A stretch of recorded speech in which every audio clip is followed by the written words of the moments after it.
So, if I had to describe what my ideal society would be like, I think in some ways it would be like a combination of, let's say, maybe the 1920s in some regards with the 2000s and the 2010s in other regards. Basically, I'd say like culturally more like the 1920s, but technologically more like the 2000s and 2010s. So that being said, putting that all in mind, I'm going to have to address a topic I've been talking about a lot lately, but I think I really need to clear the air on it because maybe I haven't really articulated exactly why I feel the way I do. So, if this video sounds like I'm reading from a script, it's because I am for at least part of it. I'm going to start now, but I really need to articulate my thoughts on this. So here goes. Okay. So why exactly are the 1950s to the 1980s generally an overrated time period? Because I see a lot of people on the right idealizing these decades in particular.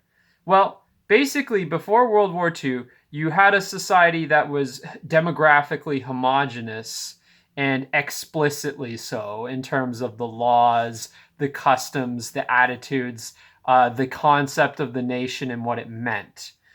So you had those things in basically before World War II as the default in the Western world. You also had essentially nothing but traditional architecture. Modernist architecture barely existed at all before World War II.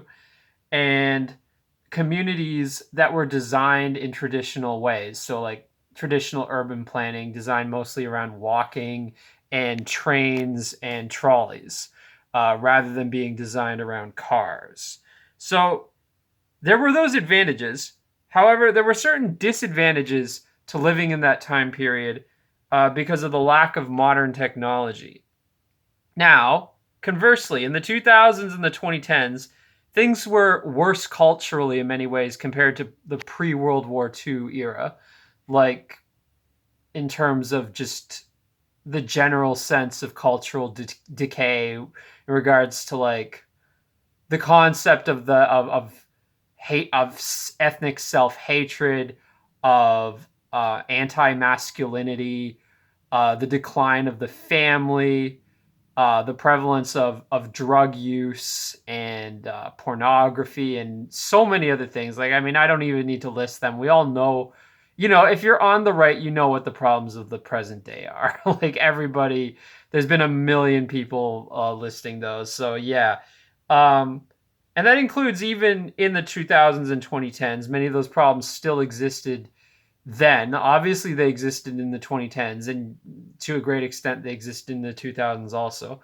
However, despite these cultural problems, the 2000s and 2010s, especially the 2010s, were much better technologically if you compare them to the pre World War II era. The internet existed and gave us widespread access to information at our fingertips, pretty much any information you want, and communication capabilities that we never had before.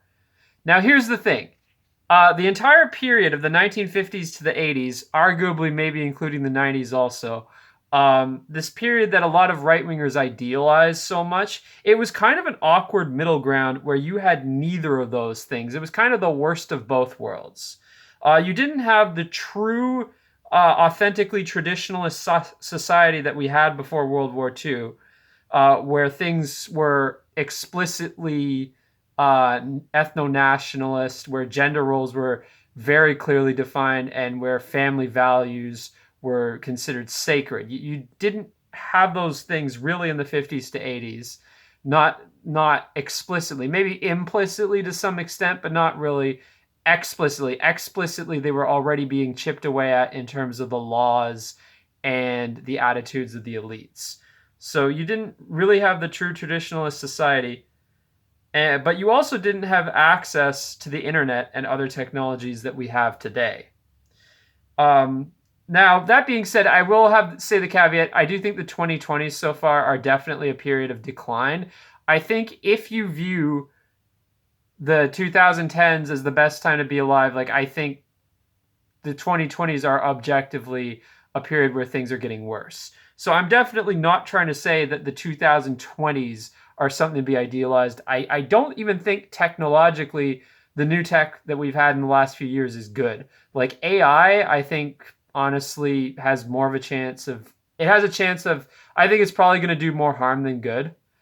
Same with VR if that takes off. I don't know if that's going to take off or if that's going to plateau, but AI, I'm definitely concerned about doing more harm than good. So keep in mind when I'm talking about the positive aspects of technology, I'm not trying to say that every new piece of technology is a good thing, like especially AI, but I am trying to say there are benefits of living with things like the internet that we had in the 2010s.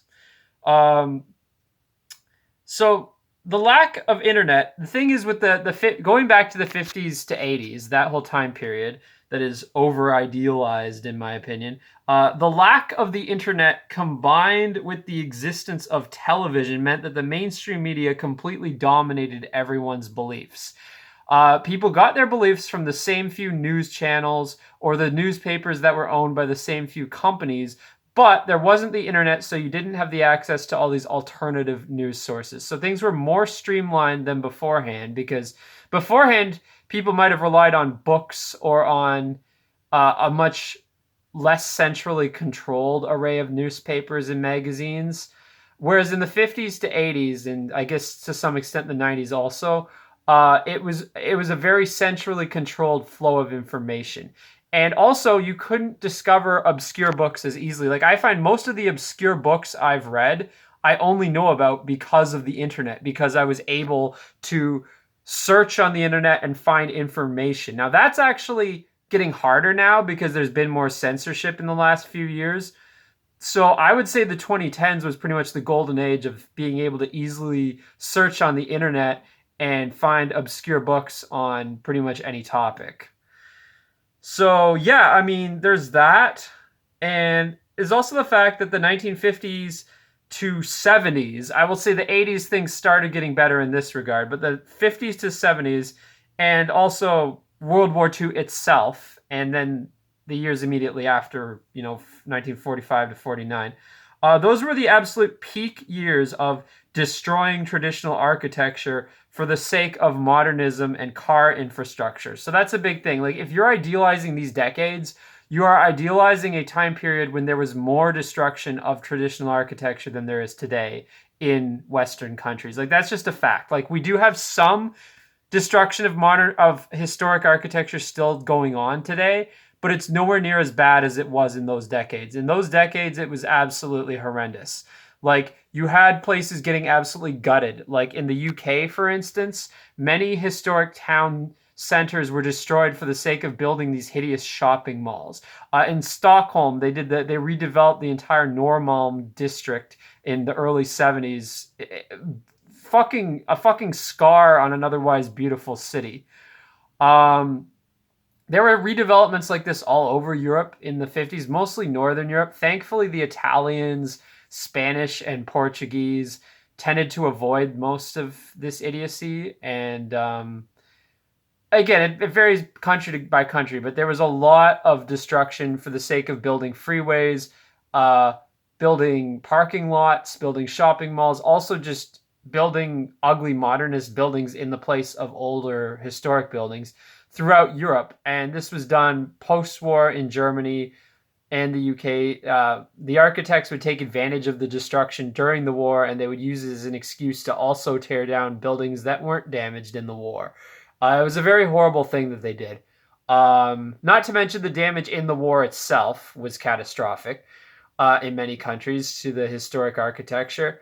And US and Canada, much of the same things happened. In the US and Canada, it was largely for the sake of building these freeways that gutted old neighborhoods. In addition, there was also the decay that happened as a result of demographic changes in these historic neighborhoods, which again was triggered by the creation of suburbia. Like, it was by design. Like, FDR issued loans for people for new home constructions, but not for living in existing homes. The idea was to encourage the middle class to move to the suburbs as a means of stimulating the economy. But the problem with that was that it meant gutting the historic neighborhoods by essentially moving the I don't want to get censored. The pigmentally challenged.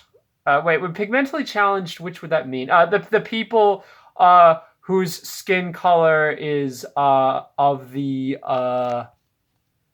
let's say more akin to ash than snow. The people of that persuasion were largely moved into the inner cities, and this was all by design. This wasn't something that simply happened, it was by design. The government, the real estate industry, the automotive industry, all of them colluded to make this happen. They deliberately threw the historic city centers under the bus in these decades, the 50s, 60s, and 70s.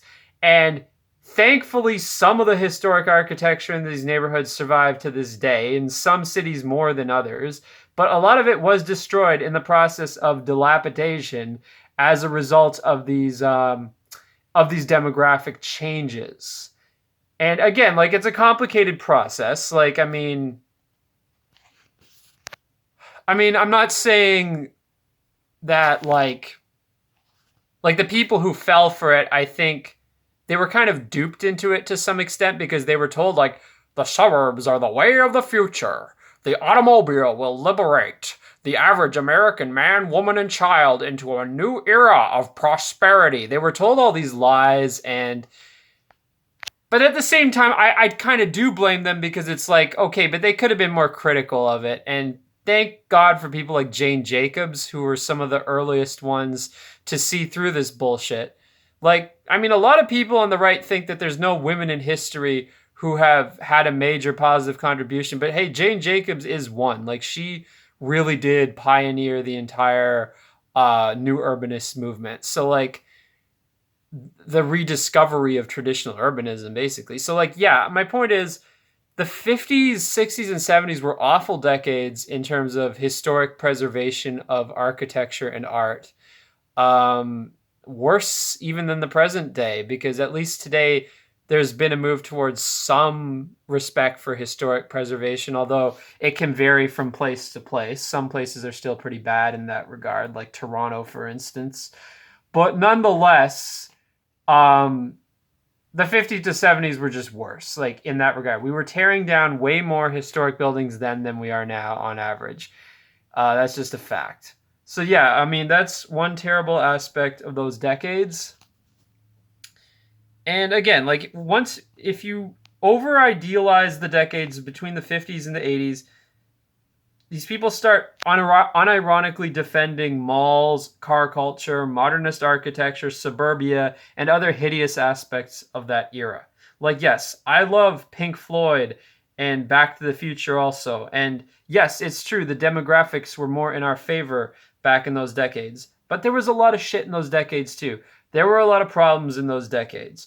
And you know what? Another thing, people talk about crime in the U.S. and Canada, at least, the crime rate was actually really high between the late '60s and early '90s. In terms of many types of crime, higher than today. Like the murder rate was actually higher. Now, some things might be higher today. Like I'm not entirely sure, but I think homelessness and drug addiction could be worse today.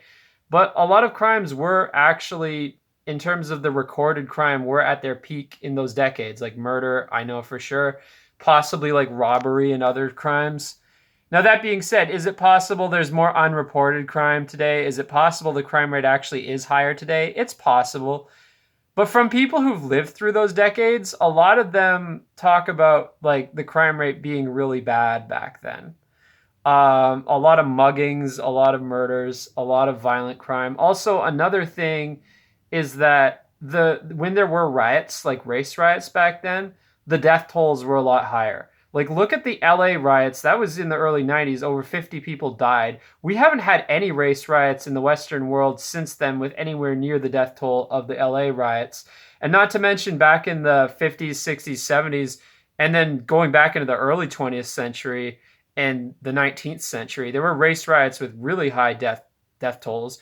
We've had plenty of destructive ones in terms of property damage in the last few years, but I don't think we've seen anywhere near the death tolls from these riots as we saw from the riots back then in the 50s, 60s, 70s. I don't know how many there were in the 50s, but there were definitely plenty of race riots in the 60s and 70s that had fairly high death tolls. So there is that. It's like at the same time, like people say the 50s were wholesome. They were in a way, but it's like you also had this seeping, the stuff that was happening today, it existed back then. It's just that it was in its early stages, like some of the things that the big cultural changes. The big cultural changes in the 60s didn't come out of nowhere.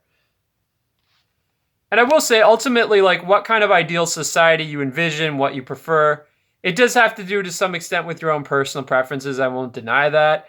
But I do think that, like, maybe not everybody is as passionate about things like architecture as I am. However, there have been studies shown that, like, the vast majority of people prefer traditional architecture to modernist architecture. There have been studies on this, and I'm not alone in feeling this way. So, I mean, my point is, idealizing this whole time period, it does go against just the psychological preferences of the majority of humanity, because you're fundamentally idealizing a time period that was probably worse in terms of completely like peacetime destruction of historic architecture, worse than any other period, really. Because at least in previous centuries, before World War II, if historic architecture got destroyed in a war or whatever, it would be replaced by something that's also beautiful. But they didn't do that after World War II. In a few cases, they rebuilt it the way it looked before, sometimes more effectively than others. But a lot of the time, they just built shit in its place. And especially during those years, the post World War II era, like the late 40s, 50s, 60s, 70s, a lot of that was what happened then.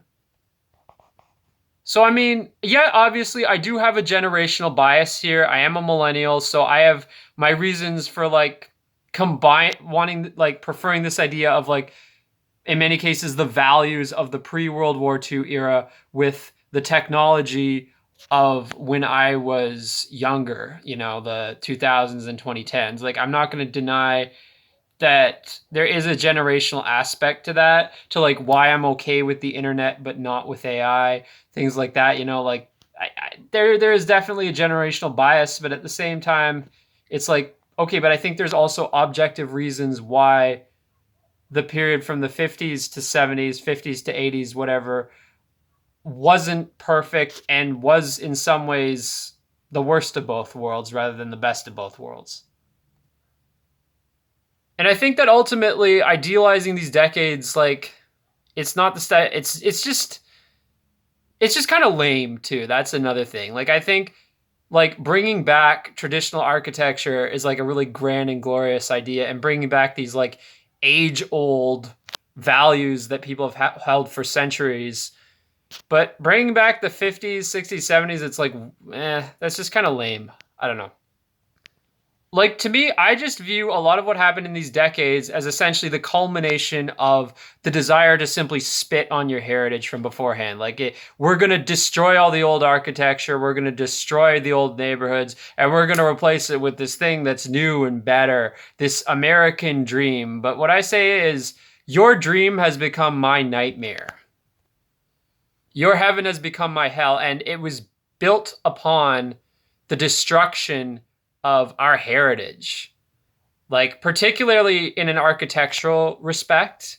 I mean, I would say the destruction of other parts of our heritage also was happening in those decades. And yeah, it's gotten worse since in some ways. But I mean, I just don't see like why those decades in particular should be idealized. Like, I would say, as I said at the beginning, like really combining pre-World War II values with present day, or at least recent, prior to the 2020s technology.